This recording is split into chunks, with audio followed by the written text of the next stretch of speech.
അപ്പോഴേ തെരഞ്ഞെടുപ്പൊക്കെ കഴിഞ്ഞ് നമ്മളൊന്ന് ചില്ലായിട്ടിരിക്കുമ്പോഴാണ് CPM-കാർ പുതിയൊരു നുണബോംബുമായിട്ട് വന്നത്. അതുകൂടി നിർവീര്യമാക്കിയിട്ട് അങ്ങ് പോകാമെന്ന് വിചാരിച്ചു. തെരഞ്ഞെടുപ്പ് കഴിഞ്ഞിട്ട് റിലാക്സ്ഡ് ആയിട്ടിരിക്കുമ്പോഴാണ് എൻ്റെ ചില സുഹൃത്തുക്കൾ CPM-ന്റെ കുറച്ച് സൈബർ ക്രിമി കീടങ്ങൾ അവർ ഫേസ്ബുക്കിൽ വളരെ അപ്പം സ്കിപ്പ് ചെയ്തിട്ട് പോകുന്നതിന് മുമ്പേ എനിക്കൊരു കാര്യം പറയാനുള്ളത്, എൻ്റെ ഈ വീഡിയോ കാണുന്ന ഓരോരുത്തരും ഒന്ന് ലൈക്ക് ചെയ്ത് കാണാൻ ശ്രമിക്കുക. കാരണം കുറെ നാളായി നമ്മൾ വീഡിയോസും കാര്യങ്ങളൊക്കെ ഇട്ടിട്ട്, അതുകൊണ്ട് തന്നെ മറ്റു പലരിലോട്ടും ഈ വീഡിയോ എത്തണമെങ്കിൽ ഈ കാണുന്ന ഓരോരുത്തരും ഓരോ ലൈക്കും ഷെയറും കമന്റും ഒക്കെ തന്ന് എന്നെ ഒന്ന് സഹായിക്കണം. ഞാനും കൂടെ ആ വഴി കൂടെ ഒന്ന് ജീവിച്ച് പൊക്കോട്ടെ. അപ്പൊ നമുക്കിന്ന് പറയാനുള്ള കാര്യം എന്നാണ്, നമ്മുടെ രാഹുൽ മാങ്കൂട്ടത്തെ സംബന്ധിച്ച ഒരു കാര്യമാണ്. രാഹുൽ മാങ്കൂട്ടൻ നമ്മുടെ ഇലക്ഷൻ പ്രചരണത്തിന് പങ്കെടുത്തില്ലെങ്കിലും അദ്ദേഹത്തിന്റെ സോഷ്യൽ മീഡിയ പ്ലാറ്റ്ഫോം ഉപയോഗിച്ച് അദ്ദേഹം വളരെ അതിഗംഭീരമായിട്ടുള്ള പ്രകടനമാണ് കഴിഞ്ഞ ഇലക്ഷൻ മുമ്പായിട്ട് കാഴ്ചവെച്ചത്. അതിൽ എന്താണ്, നമ്മുടെ പിണറായി വിജയന്റെ തോന്നിവാസങ്ങൾ ഓരോരോ കാര്യങ്ങൾ എണ്ണി എണ്ണി എണ്ണി പറഞ്ഞുകൊണ്ട് ഒരു മോന്റെ പൊന്നു മക്കളെ ഒരാഴ്ചയായിട്ട് പോസ്റ്റ് ഇട്ട് അങ്ങോട്ട് നിരത്തുവാണ്. അതിൽ ഉപയോഗിച്ചിരിക്കുന്ന വിഷൻ കാര്യങ്ങൾ, എന്താണ് വീഡിയോ എഡിറ്റിംഗ് കാര്യങ്ങളൊക്കെ ആരാണേലും ഒന്ന് കണ്ടിരുന്നു, CPM-കാരാണേലും ഒന്ന് കണ്ടിരുന്നു. അമ്മാതിരി ഒരു പ്രകടനമാണ് പുള്ളി അന്ന് കാഴ്ചവെച്ചത്. ഒരു രക്ഷയില്ല.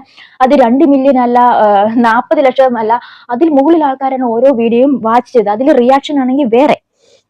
അപ്പം അതുപോലെ തന്നെയാണ് പുള്ളിക്ക് ഇങ്ങോട്ട് വന്ന റിയാക്ഷൻസും ഒന്നും ഒരു രീതിയിലും കൊടുക്കാൻ പറ്റത്തില്ല എന്ന് കണ്ടപ്പോഴത്തേക്ക് CPM-കാരുടെ അടുത്തൊരു ക്യാപ്സുളാണ് എന്താണ്, രാഹുൽ മാങ്കൂട്ടത്തിന്റെ വീഡിയോയുടെ അടിയിൽ വന്ന ഓരോ കമന്റ്സും കാര്യങ്ങളും ബൂട്ട് ചെയ്തതാണ്. ഐ മീൻ എന്താണ്, കാശ് കൊടുത്ത് ചെയ്യിച്ചതാണ്. വന്നവരുടെ മൊത്തം ചൈനക്കാരുടെയും മറ്റാൾക്കാരുടെയും ഒക്കെ എന്താണ് കാര്യങ്ങളൊക്കെയാണ് വന്നത്. ചൈനക്കാരൊക്കെയാണ് ലൈക്കും ഷെയറും കമന്റ് ഒക്കെ ചെയ്തത്. അത് പൈസ കൊടുത്ത് ചെയ്യിപ്പിച്ചാണെന്നുള്ള ഒരു ക്യാപ്സുളും കാര്യങ്ങളും ഒക്കെ ഇറക്കിയിട്ടുണ്ടായിരുന്നു. അതിനെന്താണേലും കൊടുക്കേണ്ട മറുപടി രാഹുൽ മാങ്കൂട്ടൻ തന്നെ കഴിഞ്ഞ ദിവസം കൊടുത്തിട്ടുണ്ടായിരുന്നു. അതുപോലെ തന്നെയാണ് അദ്ദേഹം കഴിഞ്ഞ ദിവസം, നമ്മൾ ഇന്നലെ വിഷു ആയിരുന്നു, വിഷുവിന്റെ വീഡിയോസും കാര്യങ്ങളൊക്കെ ഇട്ടിട്ടുണ്ടായിരുന്നു.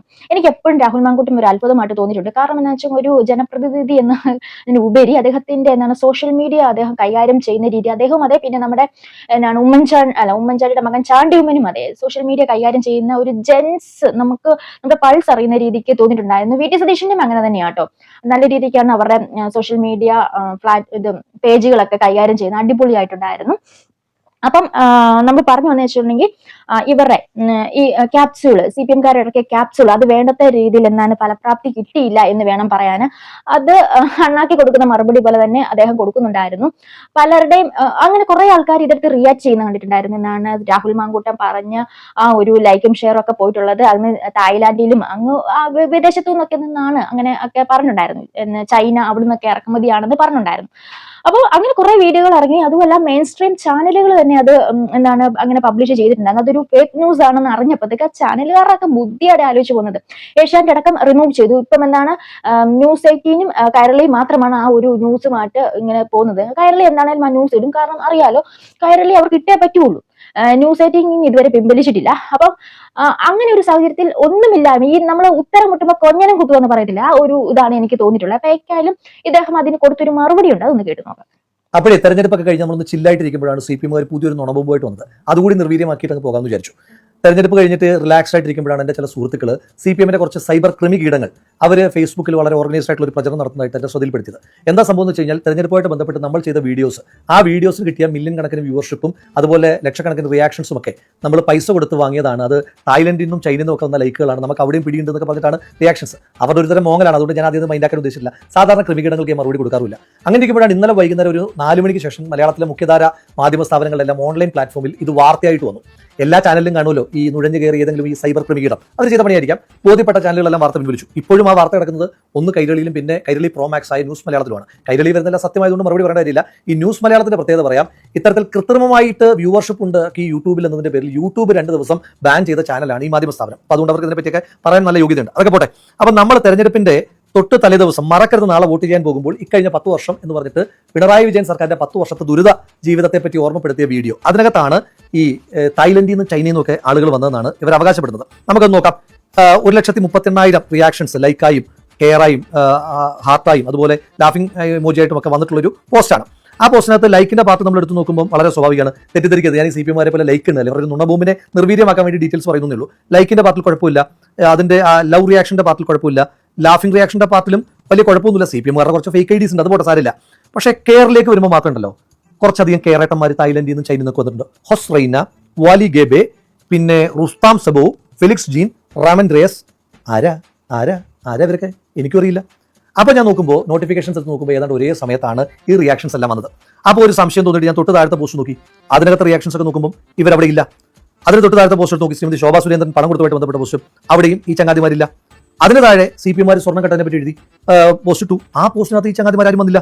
അതിന് താഴെ വയനാട് ഫണ്ട് കളക്ഷനെ പറ്റി പോസ്റ്റ് ഉണ്ട്, ഇരുണ്ട കാലത്തെ പറ്റി പോസ്റ്റ് ഉണ്ട്, നമ്മുടെ ഈസ്റ്റർ ആശംസയുണ്ട്, പിന്നെ വയനാട് ഫണ്ട് കളക്ഷൻ സർക്കാർ അടിച്ചു മാറ്റിയതിനെ പറ്റി പിന്നെയും പോസ്റ്റുകളുണ്ട്, പിന്നെ SDPI CPM ധാരണയെ പറ്റി പോസ്റ്റ് ഉണ്ട്. ഈ പോസ്റ്റുകളിലൊന്നും പോട്ടെ, ഏറ്റവും റിയാക്ഷൻസ് ഉണ്ടായ 2,15,000 ആളുകൾ റിയാക്ട് ചെയ്യുകയും ഏതാണ്ട് 42 ലക്ഷം ആളുകൾ കാണുകയും ചെയ്ത പോസ്റ്റ് എടുത്ത് വളരെ വിശദമായിട്ട് നോക്കി. അവിടെ നമ്മുടെ ഈ ചൈനക്കാരും തായ്ലൻഡുകാരും ഒന്നും വന്നില്ല. അവർക്കെന്തേ അങ്ങോട്ടേക്ക് മാത്രം വിസ കിട്ടിയില്ല എന്നാണോ? അപ്പോൾ ഒറ്റ പോസ്റ്റ് മാത്രമേ വന്നിട്ടുള്ളൂ. അപ്പോൾ കാര്യം നിങ്ങൾക്ക് മനസ്സിലായില്ലേ? ഇപ്പോൾ CPM ഏതൊക്കെയോ ഗ്രൂപ്പുകളിലേക്ക് ഇത് പ്രചരിപ്പിച്ചിട്ട് അപ്പോൾ അവർ വളരെ കൃത്രിമമായിട്ട് നമ്മളെ ഡിസ്ക്രെഡിറ്റ് ചെയ്യുക. CPM ഒരു പ്രധാനപ്പെട്ട പ്രചരണ രീതിയാണ് ഡിസ്ക്രെഡിറ്റ് ചെയ്യുക. പറയുന്ന ആളെ ഡിസ്ക്രെഡിറ്റ് ചെയ്താൽ പറയുന്ന കാര്യത്തിന്റെ ആശയത്തിന്റെ ഒരു കാമ്പ് പോകുമെന്നാണ് ഇവർ വിചാരിക്കുന്നത്. നിങ്ങൾ ഓർക്കുന്നില്ലേ, നമ്മുടെ ശ്രീ രമേശ് ചെന്നിത്തല ഇവർ ഒരു കാലം മുഴുവൻ സംഘിച്ചാപ്പ കുത്തുകയായിരുന്നു. ശ്രീ രമേശ് ചെന്നിത്തല എപ്പോഴെങ്കിലും സംഘപരിവാറിനോട് ഒരു മൃദു സമീപനങ്ങളും കാണിച്ചിട്ടുള്ള ഒരാളല്ല. എന്തിനാണെന്ന് ചോദിച്ചാൽ ശ്രീ രമേശ് ചെന്നിത്തലയുടെ ഏറ്റവും വലിയ കരുത്ത് അദ്ദേഹത്തിന്റെ സെക്കുലർ ഡൊമൈനാണ്, സ്റ്റേറ്റസ് ആണ്. അതിനെ ദുർബലപ്പെടുത്തുക എന്ന് പറയുന്ന പോലെ തന്നെയാണ് നമ്മൾ തെരഞ്ഞെടുപ്പ് കാലത്ത് ചെയ്ത വീഡിയോസിന് വലിയ വ്യൂവർഷിപ്പ് കിട്ടിയപ്പോൾ ഇത് അങ്ങനെയൊന്നുമല്ല, നാട്ടുകാരല്ല കണ്ടത്, ചൈനക്കാരും തായ്ലൻഡുകാരുമാണ് കണ്ടതെന്ന് വരുത്തി തീർക്കാൻ വേണ്ടിയിട്ടുള്ള ബോധപൂർവമായ ശ്രമമാണ്. അപ്പോൾ ഈ CPM PR ചെയ്യുന്ന ഒരു ചങ്ങാതി ഉണ്ടല്ലോ, ഈ മുജ്ജന്മത്തെ ശത്രുക്കളാണ് ഈ ജന്മത്തിൽ മക്കളാകുന്നതെന്ന് പറഞ്ഞിട്ടുള്ള ഒരു പഴഞ്ചൊല്ലുണ്ട്. പൊളിറ്റിക്കൽ എത്ര കറക്റ്റ് ഒന്നുമല്ല എങ്കിലും ചില മക്കൾ മുജ്ജന്മത്തിലെ ശത്രുക്കൾ തന്നെയാണ് എന്ന് തെളിയിക്കുന്നതാണ് CPM ഈ പ്രചരണ രീതി. അവനെ ഒന്ന് നോക്കുന്നത് നിങ്ങൾക്ക് നന്നായിരിക്കും. അപ്പോൾ ഇനി ആ ചങ്ങാതിയോട് പറയുന്നത് CPM എന്തായാലും പ്രചരണം നടത്താൻ കുറച്ച് പൈസ തന്നല്ലേ, അങ്ങനെയാണെങ്കിൽ ഈ പരിപാടി എല്ലാ പോസ്റ്റിലും ചെയ്താൽ ഇതിന് കുറച്ചുകൂടി വിശ്വാസം ഉണ്ടാകും. ഇത് ഒറ്റ പോസ്റ്റ് മാത്രം ചെയ്ത് കഴിഞ്ഞാൽ എനിക്ക് ഇതുപോലെ വന്നിട്ട് നിങ്ങളുടെ നുണബൊമ്പിനെ വളരെ പെട്ടെന്ന് തന്നെ നിർവീര്യമാക്കാൻ കഴിയില്ലേ? ഇനിയും ഇത് ഞാൻ കാശ് കൊടുത്ത് ചെയ്തതാണെങ്കിൽ ഈ പോസ്റ്റുകളൊക്കെ ഇൻസൈറ്റ് ഞാൻ കാണിക്കാം. അത്രയൊന്നും ഡീറ്റെയിലേക്ക് പോകേണ്ട കാര്യമില്ല, കാരണം ഇത് നാട്ടിലെ ജനങ്ങൾ കണ്ടിട്ടുണ്ട്. അതെന്റെ മിടുക്കൊന്നുമല്ല, നിങ്ങളുടെ സർക്കാരിന്റെ കൊള്ളരുതായ്മയെ പറ്റി ജനങ്ങൾക്ക് ബോധ്യമുള്ളത് കൊണ്ട് അവർ കണ്ടതാണ്. അത് നിങ്ങൾക്ക് ഇപ്പോഴും അംഗീകരിക്കാൻ കഴിയാത്ത നിങ്ങളുടെ മാത്രം കുഴപ്പമാണ്. അത് പോട്ടെ, ഇനി നിങ്ങളുടെ അവകാശവാദം എന്താണ്? ഈ കെയർ ഇമോജിയിൽ വന്ന ഈ തായ്ലൻഡുകാരും ഈ മലേഷ്യക്കാരും ഈ ചൈനക്കാരും ഒക്കെ ഞാൻ പൈസ കൊടുത്ത് വാങ്ങിയതാണ്. ഇത് വയനാട് ഫണ്ട് വെട്ടിച്ചതാണെന്ന് പറയുന്നത്. അതുമായി ബന്ധപ്പെട്ട് ചലഞ്ച് പറയാം. വയനാട് ഫണ്ട് കളക്ഷനുമായിട്ട് ബന്ധപ്പെട്ട് ഞാനോ യൂത്ത് കോൺഗ്രസോ ഒരുപാടൊന്നും വേണ്ട, ഒരു ചില്ലി കാശ് വക മാറ്റിയെന്ന് തെളിയിച്ചാൽ കടം വാങ്ങിയിട്ടായിരുന്നു ഒന്നും നോക്കണ്ട, 1 കോടി രൂപ ഞാൻ അത് തെളിയിക്കുന്നതാക്കി തരും. ഞാൻ കാശ് കൊടുത്തിട്ട് ലൈക്ക് വാങ്ങിയതാണെന്ന് പറയുന്ന CPM സൈബർ ക്രിമിനലുകൾക്ക് ഞാൻ ഒരാളെ പരിചയപ്പെടുത്താം. മിസ്റ്റർ പിണറായി വിജയൻ, കേരളത്തിന്റെ കുറച്ച് ദിവസത്തെ കൊണ്ടുള്ള മുഖ്യമന്ത്രിയാണ്. അദ്ദേഹം കേരളത്തിൽ വോട്ട് ചെയ്ത വോട്ടർമാർക്ക് നന്ദി പറഞ്ഞുള്ള ഒരു പോസ്റ്റ് ഉണ്ട്. അതിന്റെ കെയർ സെക്ഷനിലേക്ക് ഞാൻ എടുത്തു നോക്കി. നുവാൻ ഹ്വാങ്, മസ്വാൻ ബാലി, ഹ്വാങ് നുഹു, ക്വാച്ച്വാൻ, റഹീം ഖ്വാൻ, ഇവരൊക്കെ നമ്മുടെ പയ്യോളി ഏരിയ കമ്മിറ്റിയിലെ സഹാക്കന്മാരായിരിക്കും.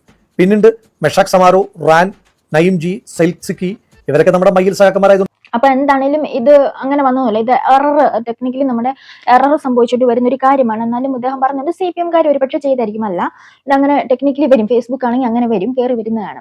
അപ്പൊ അതാണ് തന്നെ മാറുകയും ചെയ്യുന്ന ഒരു പ്രക്രിയയാണ്. അപ്പൊ നമുക്ക് ഇതിനകത്തുനിന്നൊക്കെ പറയാനുള്ളത്, നാണമില്ലേ എന്ന് മാത്രമേ ചോദിക്കാവുള്ളൂ CPM-നോടാട്ടോ.